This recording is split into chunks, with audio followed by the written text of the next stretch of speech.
وبث منهما رجالا كثيرا ونساء واتقوا الله الذي تساءلون به والأرحام إن الله كان عليكم رقيبا يا أيها الذين آمنوا اتقوا الله وقولوا قولا سديدا يصلح لكم أعمالكم ويغفر لكم ذنوبكم ومن يطع الله ورسوله فقد فاز فوزا عظيما أما بعد فإن أصدق الحديث كتاب الله وخير الهدي هدي محمد صلى الله عليه وسلم وشر الأمور محدثاتها وكل محدثة بدعة وكل بدعة ضلالة وكل ضلالة في النار أما بعد فأعوذ بالله من الشيطان الرجيم بسم الله الرحمن الرحيم أحسب الناس أن يتركوا أن يقولوا آمنا وهم لا يفتنون ولقد فتنا الذين من قبلهم فلا يعلمن الله الذين آمنوا ولا يعلمن المنافقين وقال النبي صلى الله عليه وسلم يأتي على الناس زمان الصابر فيهم على دينه كالقابض على الجمر আল্লাহ সুবহানাহু ওয়া তাআলা শুকর আদায় করছি তিনি আমাদেরকে আজকের জুমার সালাতে এবং তার পূর্বে খুতবার জন্য মসজিদে আসার তৌফিক দান করেছেন বলি আলহামদুলিল্লাহ। রাসূলুল্লাহ সাল্লাল্লাহু আলাইহি ওয়াসাল্লামের উপর দরুদ এবং সালাম বর্ষিত হোক। আল্লাহুম্মা সাল্লি ওয়া সাল্লিম আলা নবিয়িকা মুহাম্মদ আল্লাহুম্মা সাল্লি আলাইহি আল্লাহুম্মা বারিক আলাইহি। আজকে অত্যন্ত গুরুত্বপূর্ণ একটি বিষয়ে সবার দৃষ্টি আকর্ষণ করতে চাই, আর সেটি হলো ফিতনার যুগে আমাদের ঈমানকে কীভাবে আমরা বাঁচাবো। রাসূলুল্লাহ সাল্লাল্লাহু আলাইহি ওয়াসাল্লাম আমাদেরকে কী পথ এবং পদ্ধতি বাতলে দিয়েছেন। চারিদিকে তো ফিতনা, তাই না? কি পরিমাণ ফিতনা, ফিতনার কোনো সীমা নাই, এত ব্যাপক পরিমাণ, এভরিহোয়ার। রাসূলুল্লাহ সাল্লাল্লাহু আলাইহি ওয়াসাল্লাম অনেক আগে বলেছেন ফিতনাতুর রাজুলি ফি দীনিহি ওয়া মালিহি ওয়া আহলিহি, ব্যক্তির ফিতনা কিন্তু তার সম্পদে, তার পরিবারে এবং তার দিনের ব্যাপারেও ফিতনা হবে। আমরা যদি এখন সেদিকে তাকাই, আল্লাহ সুবহানাহু সূরাতুল আনকাবুত শুরুই করেছেন এরকম ভাবে, আলিফ লাম মিম, আলিফ লাম মিম বলে এরপরেই আলিফ লাম র, এরপরে আল্লাহ সুবহানাহু ওয়া তাআলা বলেছেন আহাসিবান নাসু আন ইউতরাকু আন ইয়াকুলু আমান্না ওয়া হুম লা ইফতানুন। মানুষ কি মনে করছে যে তারা বলবে আমরা ঈমান এনেছি, এরপরে আর তাদেরকে আমি পরীক্ষা করব না, এমনিতে ছেড়ে দেব? আরবি ভাষায় তারাকুন, ইউতরাকু, তারাক শব্দটা আসছে হলো আপনি কোনো জিনিসকে এমনভাবে ছেড়ে দিলেন, ফেলে দিলেন, রেখে দিলেন যেন তাকে কোনো কেয়ারে আনলেন না, তাকে কোনো অ্যাটেনশনে আনলেন না। যেমন আরবি ভাষায় তারিকা বলা হয় এমন একটা গরুর বাছুর অথবা ওটের বাচ্চাকে যেটাকে এক জায়গায় ফেলে রাখছে, কেউ তার খবরও নেয় না, এটাকে বলে তারিকা। তো তারাক মানে হচ্ছে আপনি ছেড়ে দিলেন উইদাউট এনি অ্যাটেনশন, ওদিকে আপনার কোনো মনোযোগই নেই, ফেলে রাখছেন। যেমন ঘরে জামা কাপড়, ময়লা জামা কাপড় অথবা যেমন পুরান জামা কাপড় এক জায়গায় ফেলে রাখছেন, এটা ধরেন, এটাকে বলে তারাক। তো আল্লাহ তাআলা বলছেন মানুষ কি মনে করছে আমি তাদেরকে বানানোর পর, সৃষ্টি করার পর এরপরে ছেড়ে দিলাম, ওদেরকে আর আমি পরীক্ষা করবো না, এমনি এক জায়গায় ফালাইয়া রাখছি, যা তোমার যেভাবে মনে হচ্ছে এভাবে চলো? No, never. আমি তাদেরকে পরীক্ষা করব। আল্লাহ তাআলা পরীক্ষা করেন এবং পরীক্ষা বিভিন্ন উপকরণের মাধ্যমে হয়। কখনো কখনো আল্লাহ তাআলা সরাসরি পরীক্ষা করেন, কখনো কখনো আল্লাহ সুবহানাহু ওয়া তাআলা অন্যান্য উপকরণ হয়, সেই উপকরণের মাধ্যমে পরীক্ষা করেন। আমরা এমন একটা সময় আছি যখন পরীক্ষা একেবারে তার সর্বোচ্চ শিখরে পৌঁছে গেছে। সেটি আমাদের ঈমানের পরীক্ষা, সেটি আমাদের নফসের পরীক্ষা, সেটি আমাদের দুনিয়ার প্রেমের পরীক্ষা, সেটি আমাদের সম্পদের পরীক্ষা, আমাদের স্ক্রিনের পরীক্ষা, যে সকল মোবাইল, ইউটিউব, ফেসবুক আপনারা ব্যবহার করেন সেটার পরীক্ষা, এবং চিন্তারও পরীক্ষা। আমরা আসলে কি ভাবছি এই মুহূর্তে, আপনারা বা আমরা কি ভাবছি, এটাও কিন্তু কি একটা সাহাবায়ে কেরামরা তারা মসজিদে আসার পর তাদের চিন্তা কি ছিল আর আমাদের কি চিন্তা কি আছে। রাসূলুল্লাহ সাল্লাল্লাহু আলাইহি ওয়াসাল্লাম মসজিদে ঢোকার পর তিনি কি চিন্তা করতেন আর আমরা কি চিন্তা করছি। আমরা যখন সালাতে দাঁড়াই তখন আমাদের চিন্তা কি থাকে, রাসূলুল্লাহ সাল্লাল্লাহু আলাইহি ওয়াসাল্লাম বা সাহাবায়ে কেরামের কি চিন্তা ছিল। ফলে সব জায়গায় পরীক্ষা। আপনি দেখবেন যে পরীক্ষা থেকে বাঁচার আমাদের কোনো সামনে শক্তিশালী কোনো উপায় আমাদের এমনি কেউ বলে দিতে পারছে না। আল্লাহ এবং আল্লাহ রাসূল যে উপায় বলে দিয়েছে সেগুলো ছাড়া কোনো উপায় নাই। পরীক্ষাকে মোটা দাগে দুই ভাগে ভাগ করা যায়। একটা হচ্ছে ফিতনাতুশ শাহওয়াত, আর একটা হলো ফিতনাতুশ শুবহাত। ফিতনাতুশ শাহওয়াত মানে হচ্ছে আপনি অনেক জিনিসকে ভালোবাসেন, পছন্দ করেন, এবং কোনো কোনো জিনিসের প্রতি আপনার চাহিদা তৈরি হয়, এর একটা ফিতনা। আবার একটা হচ্ছে সন্দেহের ফিতনা। সন্দেহের ফিতনা, ভুল ধারণা, বিকৃত চিন্তা, অথবা ধরুন আকীদার বিভ্রান্তি, এরকম কিছু ফিতনা আছে আমাদের। অতএব একটা হচ্ছে যে আমরা অনেক জিনিসই খুবই পছন্দ করি, চাই। যেমন আপনার অনেক বড় একটা ডিগ্রি লাগবে, অথবা ধরেন এলাকার এমপি আপনার হওয়া লাগবে, অথবা ধরেন আপনার অনেক টাকা পয়সা লাগবে, এটা হচ্ছে আপনি চাচ্ছেন। ওই যে ফিতনা তো শুবহাত, যেমন আমরা পড়ছি কি, আপনার বাচ্চারা কোথায় পড়ে, কি পড়ে বলেন তো? ওরা যে স্কুলে পড়ে, পড়ে কি? আচ্ছা, ওরা যে মাদ্রাসায় পড়ে, তাও কি পড়ে?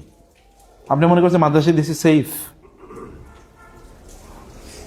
আপনি যদি মনে করেন যে দাঁড়িয়ে রাখছে তাহলে সেফ, হেজাব করছে তাহলে সেফ, জান্নাতুল ফেরদৌসে চলে যাবে।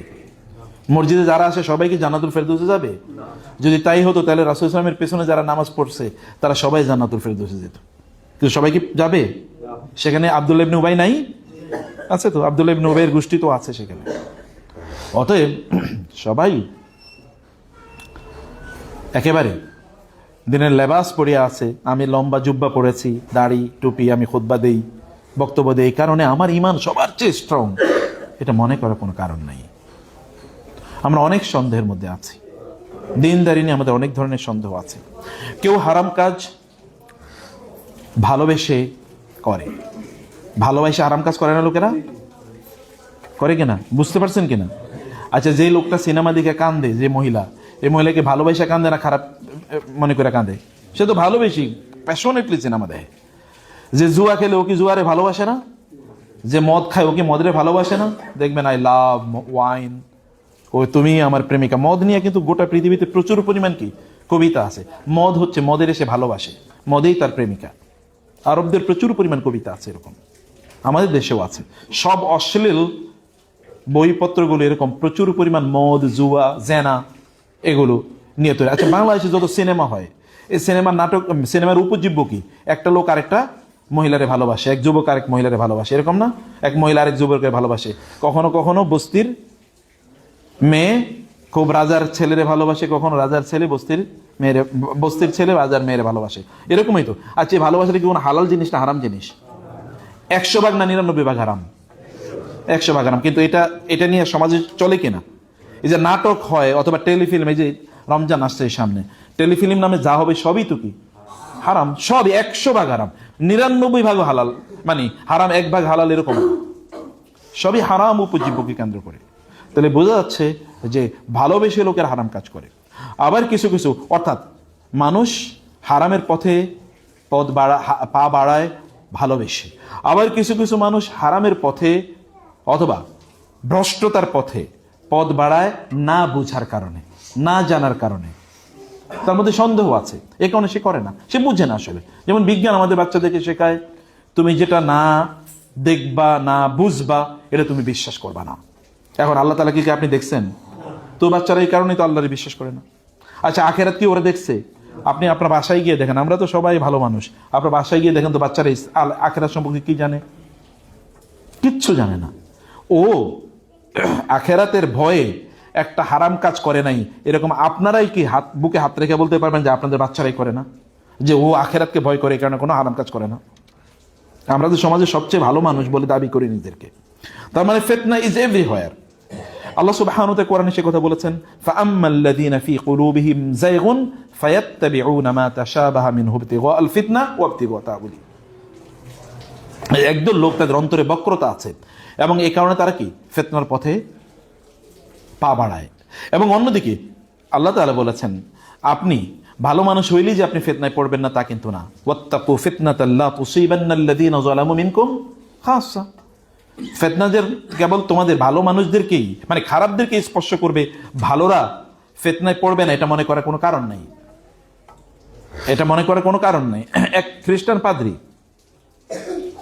তার নাম ছিল বার্সেস। সে কি করেছিল? সে খুবই পাদ্রী, একেবারে ইয়ে থেকে বের হয় না, গির্জা থেকে একেবারে বের, ওইখানেই সবসময় ইবাদত করে, সবসময় ইবাদত করে। কিন্তু ওইখানকারই এলাকার 2 ভাই ছিল, তারা বলে যে আমরা ওই জায়গায় একটা দিনী কাজে যেতে চাই, খুবই ভালো কাজ, দিনী কাজ, বড় ধরনের কাজে, আমরা মিশনারি কাজে একটু যেতে চাই। কিন্তু আমাদের তো একটা ইয়াং বোন আছে, এই বোনটাকে কার কাছে রেখে যাই? আপনি যেহেতু পাদ্রী, খুবই ভালো মানুষ, দিনদার, আল্লাহওয়ালা, দিন প্রচার করেন, আপনার খেদমতে একটু রেখে যেতে চাই, আপনার তত্ত্বাবধানে। বাসাটা একেবারে কি গির্জার সামনে, আপনার তো কোনো টেনশন কষ্ট করতে হবে না, একটু শুধু দেখে রেখেন। বলো কি আস্তাগফিরুল্লাহ আস্তাগফিরুল্লাহ, আমি এখান থেকে বের হই না ফিতনার ভয়ে, চোখে অন্য কোনো নারী পড়ে কিনা, তোমার বোনের আমি কিভাবে দেখে রাখবো? বলে আপনার তো কিচ্ছু করতে হবে না, আপনি শুধু ও এখানে কোনো লোকজন ঢুকে কিনা, আমরা সব খাবার টাবার সব রেখে যাব, কোনো টেনশন করতে হবে না, শুধু আপনি তো একটা গির্জার দরজা থেকে একটু নজর রাখলে দেখবেন, ঠিক আছে? বলছে না আমার পক্ষে সম্ভব না। 2-3 দিন ওরা বলছে, 3 দিনে ডিনাই করেছে। এরপরে তার মনে হঠাৎ করে জাগ্রত হলো, শয়তান এসে তারে বলছে, এই মিয়া তুমি এত ভালো মানুষ, আল্লাহওয়ালা মানুষ, তুমি এত বড় একজন পাদ্রী, এই একটা মানে নিরীহ একটা মেয়ে এখানে একা একা থাকবে, তুমি সমস্যা কি? তুমি এখানে শুধু একটু নজর দেবা, আর তো কিচ্ছু করবে না, তুমি তো তোমার দিনদারি অনেক বড় না, তোমার তো কোনো কিছু করার প্রয়োজন নেই, তুমি শুধু একটু নজর দেবা। তুমি এই যে ডিনাই করলা, এই যে লোকগুলো তোমার কারণে একটা বড় ইবাদতে যেতে পারলো না, এই কারণে তোমার গুনাহ হবে না? কে বলছে? শয়তান। তার এখন মনে হলো আসলেই তো আমি, এরা একটা ভালো কাজে যাবে, আমি সাপোর্ট করতে পারলাম না, আমি তো গেছিলাম, আমি শুধু দরজা দিয়ে একটু তাকিয়ে থাকবো, এতটুকুই। সে পরের দিন তাদেরকে ডাকলো, ভাই না ঠিক আছে আপনারা যান, আমি আছি, আমি দেখে রাখবো নি। এখন তো তারা চলে গেছে, এখন তার 2-3 দিন সময় গেছে, 2-3 দিন পর সে ওইদিকে শুধু মাঝে মাঝে একটু তাকায়, আর কোনো খবর নেয় না, দেখছে না সব ঠিক আছে। হঠাৎ করে তার কাছে শয়তান বলল, তুমি কি এরকম আল্লাহওয়ালা মানুষ হলে, একটা অবলা মেয়ে এখানে আছে, এই মেয়েটাকে ঠিক মতো আসে খাইতেছে না কি করছে, তুমি একটা দিন একটু খবরও নিতে পারলা না?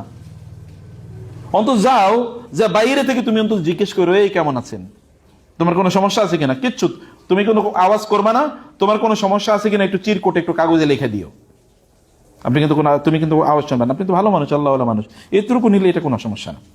ওর মনে হলো আহারে আসলেও তো এটা অবলা মেয়ে, কোনো খবর নিলাম না, আমি প্রতিবেশী তো খবর নেওয়া দরকার।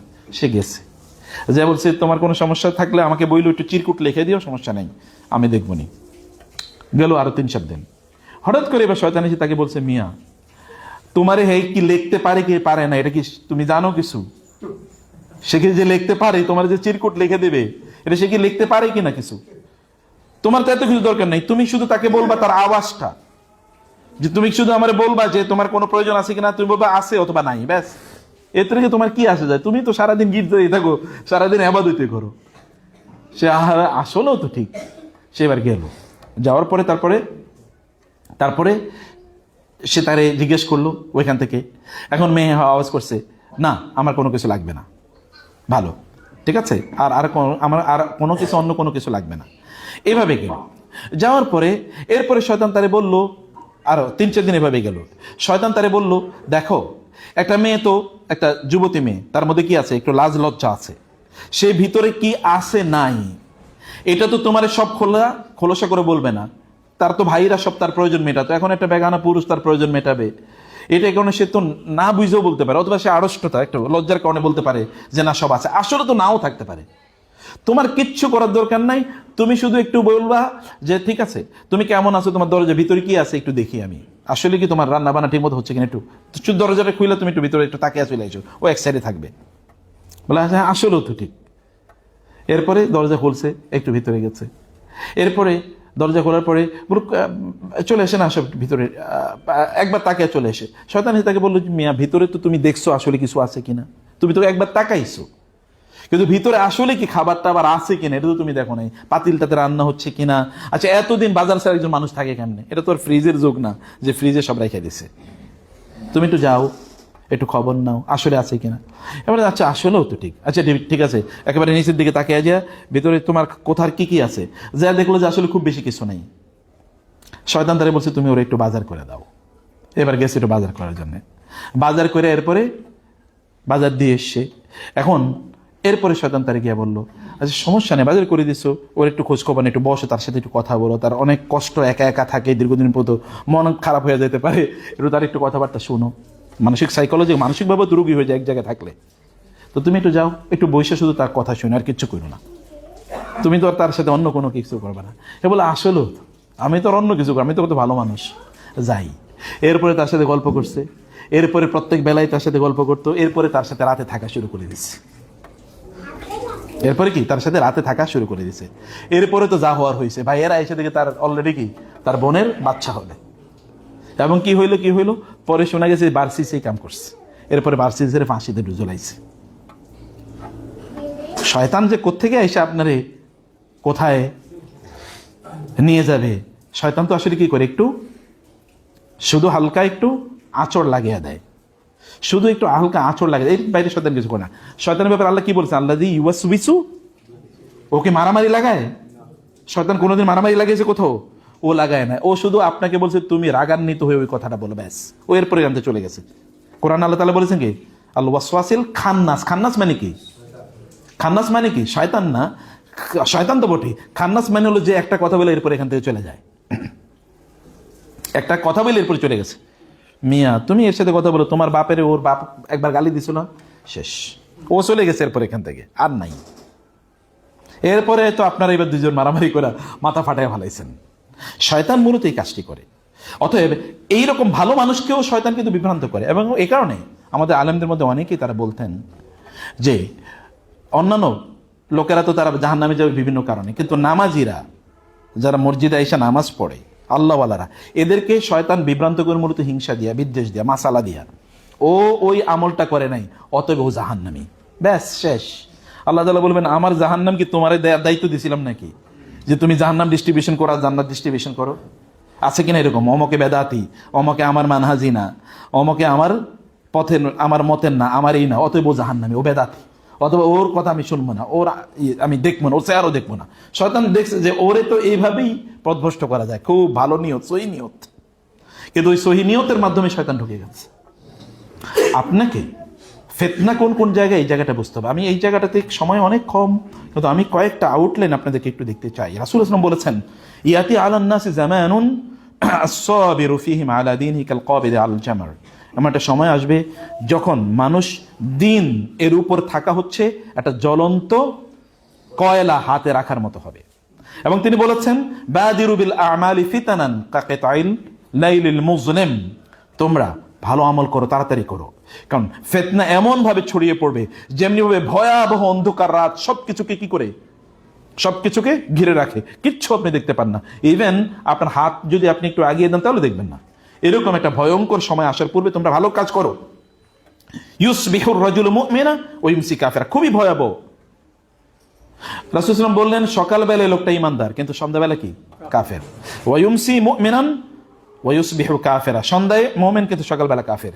ইয়াবিউ দীনাহু বিআরাদিন মিনাদ দুনিয়া, সে দুনিয়ার সামান্য জিনিসের বিনিময়ে দিন বিক্রি করে দেবে। এরকম একটা সময়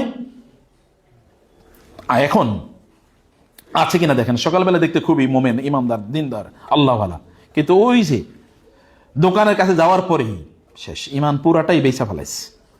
এরপরে অমকের গালি, তমকের বিরুদ্ধে কথাবার্তা, অমকের এই তমকের সেই, অথবা বুড়ো মানুষ মসজিদ থেকে বাইরে এরপরে ওইখানে যে একটা নর্তকী নাচতেছে, নাচটা দেখতেছে। সিনেমায় কি নর্তকী নাচে না? অধিকাংশ এখন দোকানের সামনে বা দোকানের ভিতরে টেলিভিশন আছে না, এবং ওইখানে বসে দেখাই কারা, পোলাপাইন তো ওখানে বসে না, কারণ পোলাপাইন তো খায় গাঁজা, অথবা ও খেলে জুয়া, অথবা এখানে বইয়া থাকে বুয়ারা, অথবা পোলাপাইন তো এখন কম্পিউটার গেমস, ওর কাছে মোবাইল, ওর এটা দেখা লাগে না, এখানে বসে দেখা লাগে না। বুড়ারাও তো আর টাচ মোবাইল চালাইতে জানে না, ও এখানে বসে বসে দেয় বুড়ারা। তাহলে আপনি সকালবেলা ইমানদার, সন্ধ্যাবেলা এরকম, রাতের বেলা কোরআন তেলাওয়াত করেছে, খুবই তাহাজ্জুদের নামাজ পড়ছে, সকালবেলায় গিয়ে হারাম ব্যাংকে চাকরি করে কিনা, অথবা সকালবেলায় গিয়ে হারাম বিক্রি করতেছে। আমি বহুত আল্লাহওয়ালা লোকের দেখেছি যে প্রচুর পরিমাণ আল্লাহওয়ালা, কিন্তু বেঁচে যা পুরোটাই হারাম। দেখবেন আপনাদের এলাকায় বিড়ি বেচে, কিন্তু সে কি করে, নামাজে খুবই দিনদার, একেবারে কয়েকবার চিল্লা হয়ে গেছে, কিন্তু বেচে বিড়ি। এখন সে মনে করছে যে সমস্যা কি, বিড়ি তো আর আমি খাই না। সে যে তার পুরো ইনকামটা হারাম হওয়ার কারণে তার কোনো ইবাদত কবুল হচ্ছে না, এটা বুঝেই নাই। তাহলে সকালবেলা, রাতের বেলা সে ইমান এর একেবারে চূড়ান্ত অবস্থায় আছে, তার যদি নামাজ পড়ে কান্নাকাটি, কিন্তু দিনের বেলা পুরোটাই হারাম। অথবা অনেক বড় দিনদার, আপনারা দেখেছেন বাংলাদেশে এরকম অনেক ঘটেছে, কিছুদিন আগে এরকম ঘটেছে, কোন একজন লোক বিশাল দাড়ি, হাজি, এরকম ভয়াবহ অবস্থা, কিন্তু তার মেয়ে সুন্দরী প্রতিযোগিতায় ফার্স্ট হয়েছে। এই কারণে সে কি পাবলিক জনসম্মুখে এসে বলছে, আলহামদুলিল্লাহ আমার মাইয়াটা সুন্দরী প্রতিযোগিতা ফার্স্ট হয়েছে, আল্লাহ শুকুর, আলহামদুলিল্লাহ। না এরকম আপনারা কি দেখেন নাই? আপনারা হয়তো দেখেন না, কিন্তু আসলে ঘটনাটা এরকম। লোকেরা তাদের বাচ্চা, এই যে যারা সুন্দরী প্রতিযোগিতা বাংলাদেশে যে মেয়েরা সুন্দরী প্রতিযোগিতা ফার্স্ট হয়, ওরা কি সব হিন্দু? ওরা কি সব খ্রিস্টান? সব মুসলমান। এবং দেখবেন যে মা কিন্তু, আচ্ছা আপনারা দেখবেন বাজারে গেলে ইয়াং মেয়েরে এরকম জামা কাপড় পরে নিয়ে আসে, ওইদিকে তাকাইলে আপনি ইমান প্রায় যায় যায় অবস্থা, কিন্তু মা কিন্তু একবার হেজাব পরে আসছে পুরা, না এরকম আছে, সে বুঝেই না। হ্যাঁ, দাদি নাতির এরকম এরকমই চলছে। তার মানে সেই সকালবেলা হয়তো ইমান, অথবা তার মধ্যে একটু ইমানের ভাব আছে, কিন্তু এসালে বিকালবেলা অথবা বাজারে গিয়ে বিক্রি করে ফেলছে। আপনাদের বোনেরা, যেমন আপনাদের স্ত্রীরা, তারা বাজারে গিয়ে যখন একটা পুরুষের সাথে একেবারে হাসি তামাশা করে, ভাইয়া কত টাকা দেবেন, একটু কমান না, হ্যাঁ আপা আপনার জন্যই শুধু একটু কমাইতেছি, এই যে আপনার স্ত্রী আপনাকে বাদ দিয়ে দোকানে গিয়ে বাজারে গিয়ে এরকম জিনিসগুলো কিনতেছে, তো আপনি তো দায়ী হচ্ছে। আপনি সকালবেলা নামাজ পড়ে লাভ কি? ফজরে আপনি জামাতে নামাজ পড়ছেন, আপনার বউ রাস্তায় রাস্তায় ঘুরে বেড়াইতেছে, এই লোকের জান্নাতের কাছেও তো যেতে পারবে না। আল্লাহ রাসূল বলেন নাই 3 ধরনের লোক কোনোদিন জান্নাতে যেতে পারবে না, জান্নাতের গন্ধ পাবে না? আছে কিনা হাদিস?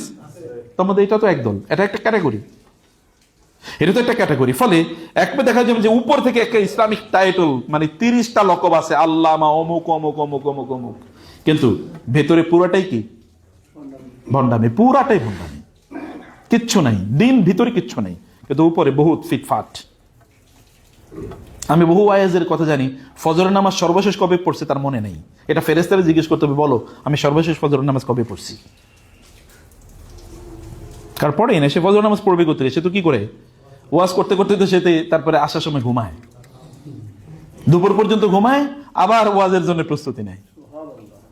এরকম অসংখ্য আছে। আমাকে নিজের সামনে বলছে যে কত সর্বশেষ কবে যে ফজর নামাজ পড়ছি মনে নাই। ওয়াইজরা বলছে। প্রিয় ভাই, আমি 7-8টা সংকটের কথা আপনাদেরকে একটু বলতে চাই, এটা একটু ভালো করে মনোযোগ দিয়ে শুনবেন কাইন্ডলি। শুধুমাত্র মানে এটাকে মনে করেন এক ধরনের আনন্দের কথা আমি বলছি, ব্যাপারটা কিন্তু তাই না।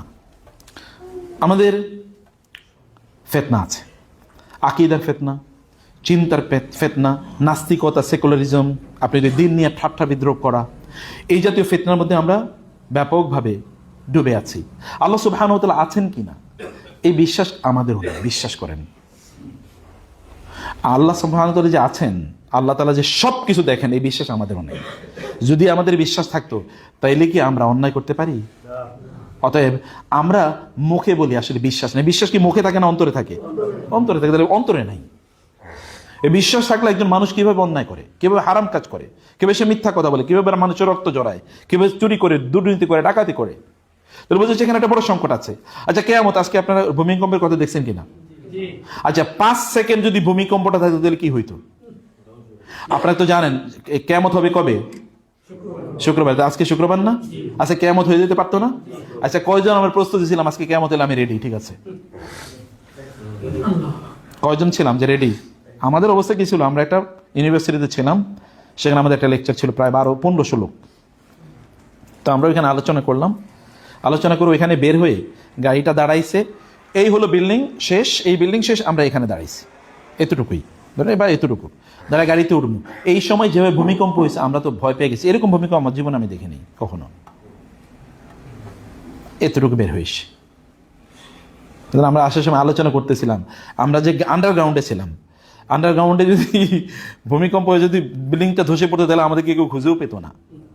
কিন্তু সেই সময় আমরা কি বলতে পারতাম না, ঠিক আছে আল্লাহ রেডি ছিলাম, কোনো সমস্যা নেই। হাউ মেনি পিপল, কতজন লোক রেডি আছে বা রেডি ছিল? সব রাস্তায় বের হয়ে গেছে, সব লোক রাস্তায় বের হয়ে গেছে। কিন্তু ইমানের আপনি দেখেন না, এরপরে কি বাংলাদেশের সিনেমা কমে যাবে? এরপরে কি দুর্নীতি কমবে? এরপরে কি মানুষ ভালো হয়ে যাবে? এটা কি কেউ, আপনি তো আমরা বললাম এটা তাওহীদ সেন্স থেকে, তাওহীদ লেন্স থেকে না, এখানে তাওহীদ আছে। ভূমিকম্পের মধ্যে তাওহীদ নাই? ভূমিকম্প কে ঘটাইছে?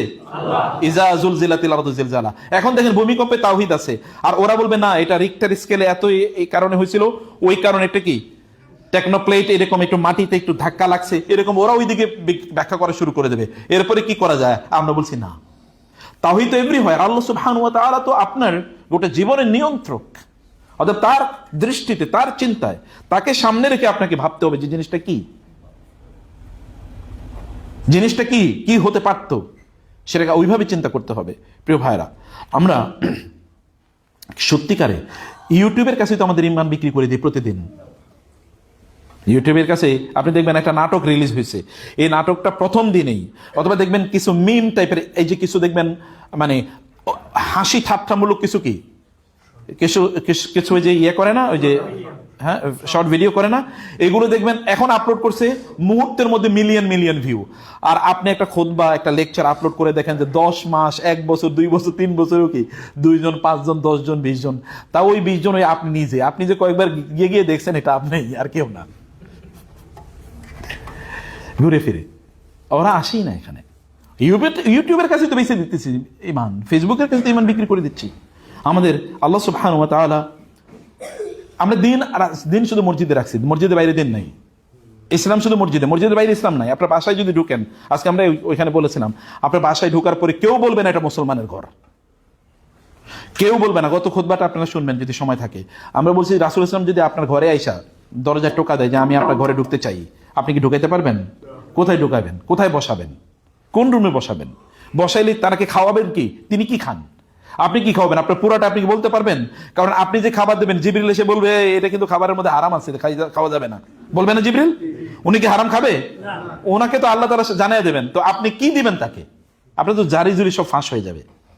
এবং আপনি সকালে বেলা উনি ঘুম থেকে উনি এসে আপনার দরজায় যখন টোকা দেবেন, তখন কি আপনি বলতে পারবেন ইয়া রাসূল একটু থামেন, ওই যে আমার বাচ্চাগুলোর একটু ঘুম থেকে উঠাই, কারণ ওরা আজকে ফজরে ঘুম থেকে উঠে নাই। এই তুমি কি করতেছিল? আপনি চোখ কসলাইতে আসবেন, কারণ আপনি আজকে ফজর নামাজই পড়েন নাই, অথবা জামাতেই পড়েন নাই। Many things may happen. আপনি তো তাকে জায়গায় দেবেন। তাহলে আমাদের ইসলাম কেবল মসজিদে, এর বাইরে ইসলাম নাই, এর বাইরে ইসলাম একেবারেই আমাদের কাছে নাই। অতএব জীবনে একেবারে ইসলাম নাই। ইসলামের বিধানকে আমরা ব্যাকওয়ার্ড মনে করি, আনসাইন্টিফিক, এগুলো মানা যাবে না, এগুলো করা যাবে না। আমরা এখন মডার্ন যুগে যে বসবাস করছি, এবং ইসলামকে কেবল কিছু কালচারে সীমাবদ্ধ করে রাখছি, কেবল আনন্দ উৎসব। দুই ঈদের মুসলমান বাংলাদেশে নাই। আমি অসংখ্য নাস্তিককে দেখছি, স্বীকৃত নাস্তিক, এই স্বীকৃত নাস্তিকরা ওরা ঈদের নামাজ মিস করে না। স্বীকৃত নাস্তিক ঈদের নামাজ মিস করে না, জুমার নামাজ মিস করে না। স্বীকৃত নাস্তিক, ও আল্লাহকে বিশ্বাস করে না এবং দিনকে ইসলামকে বিশ্বাস করে না, যেমন ইসলাম অন্য একটা ধর্মের মতো একটা ধর্ম, এটা কিছু না। আমার বাপদাদা মুসলমান না হইলে আমি হয়তো হিন্দুই থাকতাম, ওদের কথা এটা, কিন্তু সেও কিন্তু নামাজ পড়ে। অর্থাৎ মসজিদে কেবলমাত্র ইসলামকে সীমাবদ্ধ করে রেখেছেন। এটা মূল কারণ কি?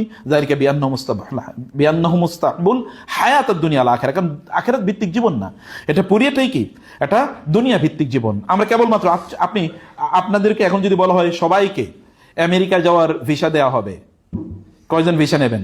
কয়জন নেবেন না? যদি বলা হয় হাত তোলেন, তাহলে অনেকে হয়তো বা আমাদেরকে দেখানোর কারণে হাত তুলবে আর কি, কিন্তু ভিতরে গিয়ে বলবে আমি কিন্তু আল্লাহ ওনারে দেখানোর জন্য বলছে, আমি কিন্তু যাইতে চাই, তাই না? বাঙালিরা কি ইউরোপে যায় না? তারা টাকা পয়সা মানে ওই যে সমুদ্র পথে পাড়ি দিয়ে যায় না? কি কারণে যাচ্ছে? কি সেখানে কি দিন পাওয়া যায়? ওইখানে জান্নাত বিক্রি হয়? ওইখানে তো জান্নাত বিক্রি হয় না, সেখানে তো জাহান্নাম বিক্রি হয়। সেজন্য যাচ্ছে, ওই কেবল কয়টা টাকা পয়সা ইনকাম করবো, কিছু না। তার পরবর্তী প্রজন্ম আমি এরকম বহু লোকের দেখেছি, তারা ওইখানে গিয়ে এখানে কিছু নামাজ টামাজ পড়তো, কিন্তু ওইখানে যাওয়ার পর পুরাটাই খ্রিস্টানের মতো চলছে, এবং তার মধ্যে কোনো অনুভূতিও নাই। এটাকে সে মানে স্টাইল মনে করছে, এটাকে সে আভিজাত্য মনে করছে, আধুনিকতা মনে করছে ভালো। 2 নম্বর যেটা, তা হলো অশ্লীলতা এবং জেনার ফিতনা, ফ্রি মিক্সিং, পর্ন, এলজিবিটি, এগুলোকে আপনি সর্বত্র দেখবেন। ওয়ালা তাকরাবুজ জিনা, আল্লাহ বলেছেন ইন্নাহু কানা ফাহিশাতান ওয়া সাআ সাবিলা, তোমরা জেনার কাছে যেও না। আচ্ছা দেখেন তো, এখন বয়ফ্রেন্ড, আপনার ছোটবেলা এখন থেকে ধরুন 30 বছর আগেও আমাদের এলাকায় কি তখনও প্রেম ছিল না? ছিল, কিন্তু কিভাবে ছিল? গোপনে কেউ একজনের কি করতো, একটা চিঠি পাঠাইতো গোপনে, এবং ওইটাও যদি ধরা খাইতো তাহলে পুরো এলাকায় ও কিন্তু ওরে চিঠি পাঠাইছে, তাই না? একজন আরেকজনের সাথে ধইরা হাঁটবে, এটা কেউ কোনোদিন চিন্তা করছে? রাস্তায় একজন আরেকজনের দিকে তাকাবে, কেউ কোনোদিন চিন্তা করেছে? 1990-তে যখন আমি ঢাকায় আসি, ঢাকা বিশ্ববিদ্যালয়ের পাশে দিয়ে আমি একজন ছেলে মেয়েকে একসাথে বসে দেখিনি, একজনকেও দেখিনি। আমি যখন ওইখানকার ছাত্র, আমি ইউনিভার্সিটির ছাত্র, আমার ক্লাসে আমার ইউনিভার্সিটিতে অনেক মেয়ে ছিল, আমি আল্লাহর কসম একজনকেও চিনি না। একজনের চেহারায় তাকিয়েছে এরকম কোনোদিন ঘটনা ঘটে নাই। এটা কিন্তু আমার জন্য ঘটে নাই যে উনি তো অনেক বড় আল্লাহওয়ালা মানুষ, এটা না, এটা মনে করে না। আমার অধিকাংশ ফ্রেন্ডদের এরকম ছিল, কেউ হয়তো কারোর কোনোদিন কথাও কয় না, চিনেও না। কিন্তু এখন আপনি গিয়ে রাতের বেলা, রাত্রে 12টায়, তারপরে সিপাই আড্ডাখানায় 2 জন বসে আছে, এটাই কমন চিত্র। এই যে বয়ফ্রেন্ড এবং গার্লফ্রেন্ডের কালচার, এই কালচার কি আজকে নতুন কালচার? এটা কি মানে এটা কি শুধু 1-2 জায়গায়? সর্বত্র আপনি গ্রামেও দেখবেন একই অবস্থা, সর্বত্র এটা এখন বয়ফ্রেন্ড গার্লফ্রেন্ড তো সাধারণ কথা হয়ে গেছে, আমার বিএফ বয়ফ্রেন্ড, আমার জিএফ গার্লফ্রেন্ড, এগুলো তৈরি হয়েছে। আবার নতুন করে chat friend, best friend, close friend, এরকম বহুত ধরনের ফ্রেন্ড তৈরি হয়েছে। এই ফ্রেন্ড কি জান্নাতি ফ্রেন্ড না জাহান্নামী ফ্রেন্ড? এগুলো সব অবস্থা। পর্নোগ্রাফি এখন তো কমন প্লেস। এবং মহিলারা আপনার বিভিন্ন জায়গায় দেবেন পর্ন গার্ল, পর্ন স্টার, যে পর্নোগ্রাফি পুরা শরীরকে দেহেয়া তারপর টাকা ইনকাম করে, ও নাকি আবার তারকা স্টার। আছে কিনা এরকম সমাজে? অসংখ্য, বাংলাদেশেও আছে। এটা পর্ন স্টার। এবং এগুলোর উপরে বিভিন্ন ধরনের ভিডিও চিত্র হয়, সেগুলো আবার ইন্টারভিউ নেয়, এবং ছেলেরাও নেয়, মুসলমান ছেলেরাই না ইন্টারভিউ। এইরকম পরিস্থিতি, এইগুলো চলছে চারিদিকে। মানুষের মস্তিষ্ক, রুহ, বিয়ে শাদী, আপনি সব কিছুর মধ্যে যদি দেখেন, এগুলো নোংরা কন্টেন্ট ছাড়া কোনো কিছু নেই। যে আপনার ইয়াংরা বিয়ে করবেন কয়েকদিন পরে, এরপরে আপনার বউডারে কি করবেন, বিয়ে করানোর পরে এক জায়গায় যেখানে বিয়ে হবে ওইখানে ওই যে কি বলেন এটা কি কমিউনিটি সেন্টার বা এরকম কিছু, তাই না? সেখানে ওইখানে আপনার বউরে আপনি এক জায়গায় বসে রাখবেন একটা চিড়িয়াখানার প্রাণীর মতো। এরপরে অনেকে এসে ওইখানে একটু তারে খোঁচা দেবে, তার পাশে গায়ে একটু লাগে ইয়ে করবে, বসবে। কারণ বউ তো আর আপনার একার না, তারও তো বউ, অর্ধেক তো সেও পাবে। আছে কিনা এরকম? যেই পুরুষরা, যে পোলা পাইন তার বউরে এরকম আরেকজনের দেখায়, তার সাথে একটু ছবি তুলবে, ওর তো বিয়ে করাই নিষিদ্ধ ছিল, ও বিয়েটা করলো কেমনে? আর আমরাও তো তাদের কাছেই বিয়ে দিচ্ছে, এবং ওগুলো তো আমরা যাইও। আপনাদেরও তো এইরকম বিয়ে কি আপনারা যান না? তা আপনারা যদি ইমাম যদি থাকে তাহলে যান কিভাবে সেখানে? আমরা তো অধিকাংশ বিয়ে এই কারণে বর্জনই করি, বিয়েতেই যাই না। সর্বশেষ কবে গেছে আমার মনে নেই, এখন মনে করতে হবে কবে গেছি। এটা যাওয়ার মতো পরিস্থিতি না তো। এটা এরকম একটা পরিস্থিতিতে আমরা যাচ্ছি। সিনেমা অথবা সিরিজ, আপনি যদি ওয়েব কন্টেন্ট দেখেন, এগুলো সব আপনি ফেসবুকে পাবেন, কয়েকক্ষণ পরে এরপরে দেখবেন যে আরেকটা হারাম চিত্র চলে এসে আপনি চোখটাকে সেখান থেকে ফেরাতেই পারেন না। এমন অবস্থা হচ্ছে। ব্যভিচার এটাকে রোমান্টিক পর্যায়ে নিয়ে গেছে। ব্যভিচারকে এখন বলা হচ্ছে প্রেম, পবিত্র প্রেম। আছে কিনা? পবিত্র প্রেম, পবিত্র ভালোবাসা।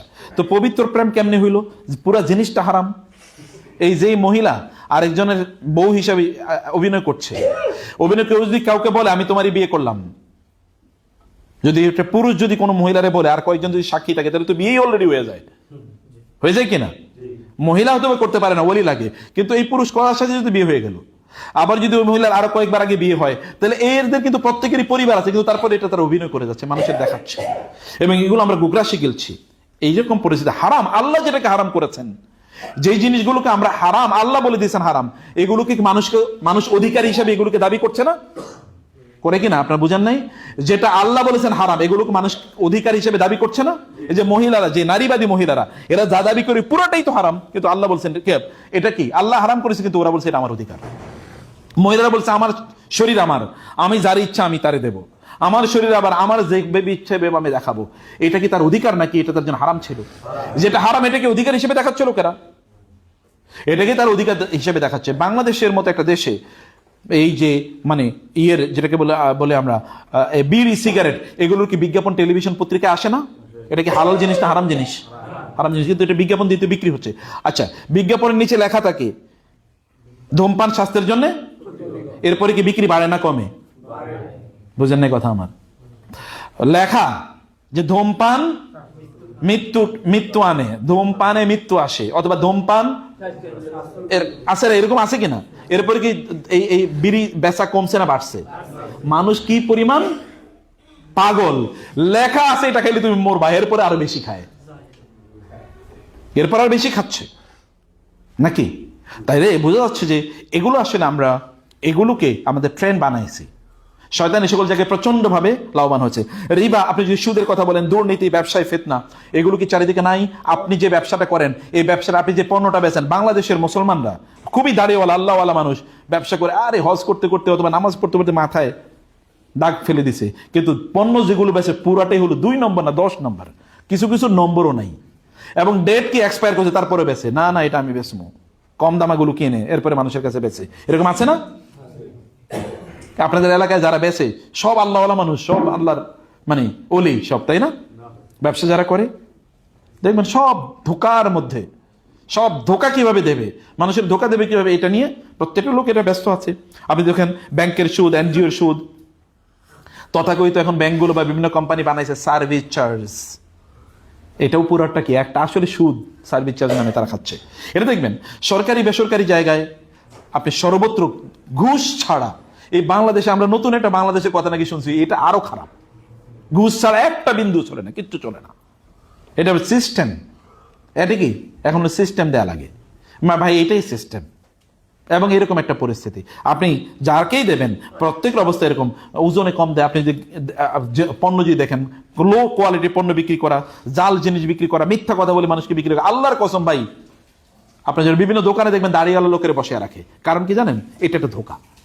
আপনি দাঁড়িয়েওয়ালা দেখলেই তো বুঝবেন যে না, এই লোকটা ধোকা দেবেন, আসলে ওরে বসাইছি ধোকা দেওয়ার জন্য। বুঝতে পেরেছেন? আমার ব্যক্তিগত এরকম শত অভিজ্ঞতা আছে। দাঁড়িয়েওয়ালা দেখে তারপর দোকানে ঢুকছি, পুরোটা পণ্যই দিছে 2 নম্বর এবং দামও নিছে বেশি। কারণ পরে বুঝছি যে ওরে বসাইছে ধোকা দেওয়ার জন্য। কিন্তু আপনি এইভাবেই দেখবেন, অথচ আমরা কিন্তু নিজেরাই বলি ভাই, মানে এখন তো সব এত কিছু থেকে আর বাঁচা যায় নাকি, এত বাইশটা কি আর চলা যায় নাকি, এত বেঁচে চলা যায় না। এই জন্যে এখন সময় খুবই খারাপ। এখন আমাদেরকে একটু কিছু হারাম হালাল মিশিয়ে কি আমাদেরকে খেতে হবে। প্রিয় ভাই, আপনি যে আপনার বাচ্চার জন্য ইনকাম করে নিচ্ছেন, এই যে হারাম ইনকাম করে নিচ্ছেন, আচ্ছা আপনি কি আপনার বাচ্চাকে নর্দমার পানি খাওয়াবেন একটু? না ঠিক আছে, ওর পানির প্রচন্ড পিপাসা, নর্দমার পানি খাওয়াবেন? আচ্ছা নর্দমার পানির চেয়ে কি এই হারাম জিনিস কি তার চেয়ে অনেক খারাপ না অনেক ভালো? নর্দমার পানিও তার চেয়েও ভালো। ওটা ওর পেটটাকে নষ্ট করবে, কিন্তু ও যে হারাম খাওয়াচ্ছেন, আপনি হারাম ইনকাম করে নিচ্ছেন, তা তোর চেয়ে আরো হারাম, 1000 গুণ খারাপ। ও তো দুনিয়াও শেষ, আখিরাতও শেষ। ও তো কেবল পেটই নষ্ট হবে না, ওর তো কি ইমানও নষ্ট হয়ে যাচ্ছে। আমরা বলছিলাম যে আপনি পুষ্টি, আপনার বাচ্চাকে পুষ্টি খাওয়ান, ওর শারীরিকভাবে বড় হচ্ছে কিনা, তো ইমান বড় হচ্ছে কিনা, তার জন্য তার পেটে কি দিচ্ছেন আপনি? এটা তো দিচ্ছেন হারাম। যা ইনকাম করছেন, আপনারা বলেন তো প্রত্যেকটা মানুষ, আপনি যা ইনকাম করছেন তা হালাল কিনা?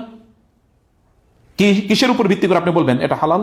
এটা কিসের উপর ভিত্তি করে বলবেন? বলার কোনো সুযোগ নেই। পরিবারের অবস্থা চিন্তা করে দেখেন, অধিকাংশ পরিবারগুলো এখন দিনই পরিবারগুলোতে ভাঙতেছে। তালাক কি পরিমাণ হচ্ছে, ফেতনা কিন্তু পরিবারে ঢুকে গেছে। ফেতনা কোথায় ঢুকছে? পরিবারে ঢুকছে। গতকাল একজন আমারে বলছে যে 2টা জিনিস কথা রাখে না। বলে কি? বলে যে বউরে বিয়ে করে আনার পর কথা ছিল যে বউ কথা শুনবে, কিন্তু কথা শুনে না। আর যারে সরকার বানাই, ও আগে বলছে তোমার কথা শুনবো, তুমি আমাকে একটু নির্বাচন করো, কিন্তু এরপরে যাওয়ার পর আর কথা শুনে না। বউও কথা শুনে না, সরকারও কথা শুনে না, সব কথা ভঙ্গ করে। পরিস্থিতিটা আসলে এরকম। আপনি যারে, যিনি আপনার কথা অনুসারে চলার কথা, তার আপনি কোথাও দেখবেন না স্বামী স্ত্রীর অহংকার, দ্বন্দ্ব, সন্দেহ, ছোটখাটো বিষয়, ডিভোর্স, মানে ঝগড়া বিবাদ ইত্যাদি কেবলমাত্র লেগেই আছে। পরিবারের পিতামাতা আপনার সাথে থাকতে পারছে না, কারণ আপনার ওয়াইফ তারে পছন্দ করে না। ঝগড়া বিবাদ আপনার মারে সে সহ্য করতে পারতেছে না। তো এই মহিলা মা হবে কিভাবে? কয়েকদিন পরে সে মা হবে না, তার সন্তানরা বিয়ে করবে না, তখন সে থাকবে কিভাবে? সে এগুলো মাথায় রাখে না। এভাবেই পরিবারগুলো চলছে। ভাইয়ে ভাই দ্বন্দ্ব, আত্মীয় স্বজনের সাথে দ্বন্দ্ব, মারামারি, কাটাকাটি ইত্যাদি চলছে। অতএব রাসূলুল্লাহ সাল্লাল্লাহু আলাইহি ওয়াসাল্লাম যিনি বলেছেন, আমরা আমাদের পিতামাতার, আপনি বলেন আপনার পিতামাতার সাথে আজকে কয়জন কথা বলেছেন? বলেন, যারা দূরে আছে আজকে কয়জন পিতামাতার সাথে কথা বলেছেন? আপনি জান্নাতের তেলে যাবেন, মার খবর রাখলেন না, যে মা আপনাকে জন্ম দিল, যে বাবা আপনাকে এত কষ্ট করে, তার খবর রাখলেন না আপনি। আজকে বলেন বাবা মার জন্য দোয়া করেছেন কতক্ষণ? অথবা গতকাল দোয়া করেছেন, আচ্ছা গত 1 বছরে কবে দোয়া করেছেন? ফলে বোঝা যাচ্ছে যে আমরা আসলে এখানেও কি ফেতনার মধ্যে আছি। আমরা মিডিয়া, গান, বাদ্য, বিনোদন ইত্যাদির মধ্যে আমরা আছি। আমাদের অধিকাংশ সময় যায় বিনোদনের মধ্যে। মিডিয়াতে আমরা আমাদের সময়গুলো কাটাই। মিডিয়াতে করেন কি? যে আপনারা বলেন যে যারা ফেসবুক চালান, কয়জন বলেন যে আপনার ফেসবুক কেন চালান? কেন ফেসবুক? আপনার ফেসবুকে কাম কি আপনার? আপনি যে ইউটিউবে যান, ইউটিউবে আপনার কাজ কি? আচ্ছা আপনি যে টেলিভিশন দেখেন, কাজ কি? আচ্ছা এখানে যে আপনার রাত্রে যে টক শো শুনলেন, কার টক শো শুনলেন? কার? এটা কি জান্নাতের টক শো? টক শোতে যেগুলো আসে, এগুলো অধিকাংশ কি 99% মিথ্যা কথা কয়, কিন্তু আপনি ওগুলো শুনতেছেন এবং মানে খুবই উত্তেজিত। আবার ইউটিউবে তো সব ভুয়া নিউজ। আপনি নিউজ পোর্টাল দেখে আপনি উত্তেজিত, কালকে কিয়ামত ঘটবে, পরশু এটা ঘটতেছে। এগুলোই আমরা, এর মধ্যে আমাদের নিজেদেরকে আমরা ডুবে রাখছি। কেবল নিউজ, কেবল নিউজ, কেবল নিউজ, কেবল নিউজ। এত নিউজ দিয়ে যাবেন কই? সাহাবায়ে কেরামরা কি এত নিউজ পাইছে নাকি? ওই সময় তো টেলিভিশন ছিল, এত পত্রপত্রিকা ছিল, এত সোশ্যাল মিডিয়া ছিল, কিছুই ছিল না। কিন্তু তারা পৃথিবীর শ্রেষ্ঠতম মানুষ না? এই আল্লাহর জমিনে নবী রাসূলদের পরে শ্রেষ্ঠতম জেনারেশন কারা? সাহাবায়ে কেরামের। অথচ তাদের এত তথ্য ছিল না, এত কিছুই ছিল না। তো এই কারণে আমরা এর মধ্যে একেবারে ডুবে আছি। আমরা সেলিব্রিটি ওয়ার্শিপ, মানে আমরা কেবল সেলিব্রিটি, আপনারা কেবল ফলো করেন অমুক সেলিব্রিটি, অমুকের ফেসবুক ফলোয়ার কত, আপনি তার ফলোয়ার, এবং আপনি তা নিয়ে গর্ব করেন আমি তার ফলোয়ার। আপনি তার সাথে একটা ছবি, ওদিকে দেখবেন যে বিভিন্ন জায়গায় যাওয়ার পরে ছবি তোলার জন্য ব্যস্ত, কেবল সেলিব্রিটিদেরকে ছবি তুলবে। এবং বিভিন্ন জায়গায় মসজিদে খুতবা দেওয়ার জন্য সেলিব্রিটিদেরকে ডাকে। আলেম কিনা কেউ ডাকে না, কোনোদিন না। আমরা দেখছি তো কেমন অমুকের ফেসবুক ফলোয়ার বেশি, তাই অমুকেরই ডাকি, তার পিছনে লাইগা থাকে, আর আলেমদেরকে কেউ খবরও নেয় না, ওদের পড়ে আছে এক কর্নারে। এটাও কিন্তু ফিতনা, সেলিব্রিটি ফিতনা। এটা শয়তান, কিন্তু সেলিব্রিটি বানায় কে? শয়তান। দিনদার সেলিব্রিটি এখন আবার দিনই সেলিব্রিটি নতুন করে তৈরি হয়েছে। এটাও শয়তানের একটা এজেন্ডা। এগুলো থেকে আমাদের দূরে থাকা দরকার। এটাও আমাদেরকে বিভিন্নভাবে আমাদেরকে ধ্বংস করে দিচ্ছে। সোশ্যাল মিডিয়া, আমি একেবারে সময় সোশ্যাল মিডিয়ার এবং স্ক্রিন ইত্যাদি ফিতনা আছে। সোশ্যাল মিডিয়ার ফিতনা যেটা আমরা বলছি, আপনি স্ক্রিনে কতটুকু সময় কাটান, আপনি স্ক্রিনে করেন কি, আপনার ইনস্টাগ্রামের, আপনার ফেসবুকের, আপনার ইউটিউবের, আপনার টিকটকের ইত্যাদি রিলস, শর্টস ইত্যাদিতে আপনি কি দেখেন? এগুলো তো আপনি কি মজা লাগছে কতক্ষণ পর্যন্ত, কেবল মজা নিলেন। এই মজা কি জাহান্নামে নিচ্ছে না জান্নাতে নিচ্ছে? আমরা জাহান্নাম থেকে মাত্র 1 ক্লিক দূরে থাকি, জানেন? ক্লিক দিলে জাহান্নাম, ক্লিক করলেই জাহান্নাম। কারণ এর মধ্যে এরপরে যেটা আসবে, একটা মেয়ে এসে অশ্লীলভাবে নৃত্য করছে, আপনি এটা দেখতেছেন কতক্ষণ পর্যন্ত, এবং ওখান থেকে চোখ ফেরাতে পারছি না। গেমস, মোবাইলে বিভিন্ন ধরনের গেমস আছে, অথবা ধরেন কম্পিউটার গেমস ইত্যাদি নিয়ে আমরা ব্যাপক পরিমাণ করেছি। গতকাল আমাদেরকে একজন প্রশ্ন করলো যে আমি রাত জেগে, একটা মেয়ে, সে মোস্ট প্রবাবলি সে আমাদের লাইভে ফেসবুকে, সে মোস্ট প্রবাবলি আলেম পরীক্ষার্থী বা দাখিল পরীক্ষার্থী, এরকম বলে যে স্যার আমার তো ইউনিভার্সিটিতে পরীক্ষার্থী, আমি তো ইউনিভার্সিটিতে ভর্তি পরীক্ষার জন্য প্রচুর পড়াশোনা করা লাগে, রাত জেগে পড়াশোনা করতে পারবো কিনা। আমি তাকে সেলুট করি, একটা প্রশ্ন করেছে। আমি বলছি অসাধারণ প্রশ্ন। আমাকে যদি বলতেন আপনি যে আমি ইউনিভার্সিটিতে ভর্তি পরীক্ষা দেবো, রাত জেগে পড়বো কিনা, আমি বলতাম না। কারণ আমি কোরআন হাদিসে কোথাও রাত জেগে দুনিয়ার জন্য পড়তে একবারও দেখে নাই। আল্লাহ রাত বানাইছে হয় কি করার জন্য? ঘুমানোর জন্য, অথবা কি করার জন্য? কিয়ামুল লাইল, কুমিল লাইলা ইল্লা কালিলা। আল্লাহ রাসূল তা করছেন, দুনিয়ার জন্য উনি পড়ছেন, অথবা দুনিয়ার জন্য সাহাবায়ে কেরামরা করেছেন রাত জেগে। আমি এটা একটাও দেখি নাই, এটা দরকার নাই। আপনি যেটা পড়বেন ওই পড়া জীবনে কোনোদিন কাজে লাগবে না। আপনারা যারা পড়ছেন, যেটা পড়ছেন জীবনে এর আগে কয়টা কাজে লাগতেছে বলেন? একটাও দেখবেন কাজে লাগবে না। আপনি যা পড়ছেন ওটা কিচ্ছু কাজে লাগে না। আপনি এখন নতুন কাজ করছেন, নতুন জিনিস আপনি করছেন। অর্থাৎ এগুলো থেকে আমাদের বের হয়ে যাওয়া দরকার। উম্মাহি এবং রাজনৈতিক একটা ফিতনার মধ্যে আমরা ভয়াবহভাবে আমরা লিপ্ত হয়ে আছি। এই দেখেন, রাজনীতির নামে দলাদলির কারণে আমরা দাওয়াতি কাজ করতে পারি না, আছে কিনা? অমকে যেহেতু আমার রাজনীতি পছন্দ করে না, তার কথাই শুনবো না। এখন এটা আবার নতুন করে আমাদের মাযহাব এবং মানহাজ এর মধ্যে ঢুকছে। অমকে যেহেতু আমার মাযহাব মানেন, ওর কথাই শুনবো না। আমাদের ওইখানে কি অনেকে মন্তব্য করে, ওনারে মনে করছিলাম এইরকম, উনি দেখি ওই রকম, এখন থেকে ব্লক, আর কথা শুনে যাবে না। এরকম নাই আপনাদের মাঝে? চারিদিকে শুনে দেখেন। আমাকে যেহেতু আমার আদর্শের না, অতএব বাদ। এটাও কিন্তু ফিতনা। আপনারা হয়তো বুঝেন না অথবা খেয়াল করেন না, কিন্তু এটাও কিন্তু একটা বড় ধরনের ফিতনার মধ্যে আমরা আছি। এই ফিতনা থেকে আমাদের অবশ্যই বের হওয়া দরকার। এগুলো থেকে বের হতে হলে উম্মাহ কেন্দ্রিক চিন্তা কতটুকু আছে? আপনি আজকে যা কাজ করেছেন, এই কাজের মধ্যে উম্মার জন্য কতটুকু আছে বলেন? আপনার সারাটা দিন অথবা গত 1 বছর উম্মার জন্য কি কি করেছেন বলেন? যে মুসলিম উম্মার জন্য, জাতির জন্য আপনি কি করছেন? সব তো নিজের জন্য। ব্যবসা বাণিজ্য, চাকরি বাকরি, পড়াশোনা, বাড়ি গাড়ি, সব কিছু কেবল আমাদের দুনিয়ার জন্য। এগুলো সব তো প্রিয় ভাইরা প্রকাশ্য, কিন্তু অপ্রকাশ্য কিছু ফিতনা, যেমন রিয়া, ইবাদত করছি কিন্তু মানুষকে দেখানোর জন্য, আল্লাহ তাআলার জন্য না। আবার যখন দুনিয়ার প্রেম আছে, সবকিছু হয়তো দেখাচ্ছি, যেমন আমি মাহফিলে যাচ্ছি, আমি ওয়াজ করতেছি, খুতবা দিচ্ছি, মনে হচ্ছে না আমি তো দিনই কাজ করে বেড়াইতেছি, দাঁড়াচ্ছে, কিন্তু আসলে মূলটি কি? ওই যে পকেট আসলে মূল কাহিনী। মূল তুমি আনে এক জায়গায় দাওয়াত, একজন খুবই আল্লাহওয়ালা দিনদার, এরপরে পাঠাইয়া দেখেন, টাকা কম দিয়ে দেখেন এরপরে ডাকলে আসে কিনা। বুঝতে পারছেন কিনা? প্রচন্ড দায়ী, ভয়াবহ দায়ী, এরপর ডাইকা দেখেন টাকা কম দিয়ে, যে না ভাই আজকে দিতে পারলাম না, আল্লাহর রাস্তায় মাফ করে দিন, এটা শুধু দাওয়াতের জন্য রেখেন। গতকাল আমাকে একজন ব্যক্তি বলেছে যে ওনার এলাকার গল্প বলেছিল, যে ওই এলাকায় একজন মানুষ ছিল, তিনি তার নিজের টাকা দিয়ে আরেক জায়গায়, অন্য জায়গায় তিনি দাওয়াত, মানে নিজের পকেট যতটুকু আছে নিজের পকেট দিয়ে যেত। তিনি বলেছেন ওই গোটা এলাকার মানুষ তার কারণে পরিবর্তন হয়ে গেছে। আমাদের ধরেন মজনু ভাইয়ের কথাই বলি, এই যে ছোট একটা মসজিদ, উনি দেখেন এটা নিয়েই পড়ে আছে, নাহলে কত মানুষ কত টাকা পয়সা ইনকামের জন্য কত কিছু করতেছে। তাহলে একজন মানুষের দাওয়াতে, মানে সরি আমি ভাইয়ের সামনে বলছি, আল্লাহ মাফ করে দিক। আমি যেটা বলছিলাম যে আপনাদের কিছু কাজ তো উম্মার জন্য কিছু করেন না, বলতে পারবেন যে না আমি আল্লাহ এটা তোমার দিনের জন্য করছি, মুসলিম জাতির জন্য করছি, কিছু একটা এরকম কিছু একটা একেবারে অ্যাবসলিউটলি এটা এই জন্য করেছেন। হিংসা বিদ্বেষ এগুলো অন্তরে, যেটা আমি আগে বলছি, আমরা তো একদল আরেকদলকে অমকের ফেসবুক ফলোয়ার বেশি কেন, আমার কম কেন, অতএব তার পিছনে লাগ, অমকে কেন এত মানুষ তারে পছন্দ করে, অতএব তার পিছনে লাগ, এটা নিয়ে আমরা আছি। এমনকি দিনে এলেম আমরা অর্জন করি কি কারণে? দুনিয়ার কারণে, যে আমি ওটা পড়লে তারপরে আমি এক জায়গায় ভালো বক্তব্য দিতে পারবো। অধিকাংশ লোক পড়েই কেবলমাত্র বক্তব্য দেওয়ার জন্য। আই নো মেনি পিপল, কেউ কেউ এরকম আছে যে 200 হাদিস মুখস্থ করছে, এইটাই তার জীবনের সম্বল, কারণ এইটাই কয় সব জায়গায়, এর বাইরে আর কিছুই না, এতটুকু মুখস্থ করে নিচ্ছে। অন্তত কিছু কিছু জায়গায় দেখবেন অমকের স্টাইলে ওয়াজ করে, সে 10টা ওয়াজ মুখস্থ করছে, এই 10টাই চারিদিকে বলে বলে বেড়ায়, এটাই তার কাজ। আপনি যখন দিনই জ্ঞান অর্জন করছেন, এটাও কিন্তু একটা জাহান্নামের দিকে আমাদেরকে নিয়ে যাওয়ার ইয়ে আছে, এটাও কিন্তু নিয়ে যেতে পারে। আমরা এরপরে বিভিন্ন জায়গায় ইসলামিক লাগাই, ইসলামিক গান, ইসলামিক অমুক, ইসলামিক তমুক, ইসলামিক মদ, এটা নামটা আল্লাহ বাঁচাইছে, এখনো দেয় নাই, কিন্তু যে কোনো সময় দিয়ে দিতে পারে লোকেরা।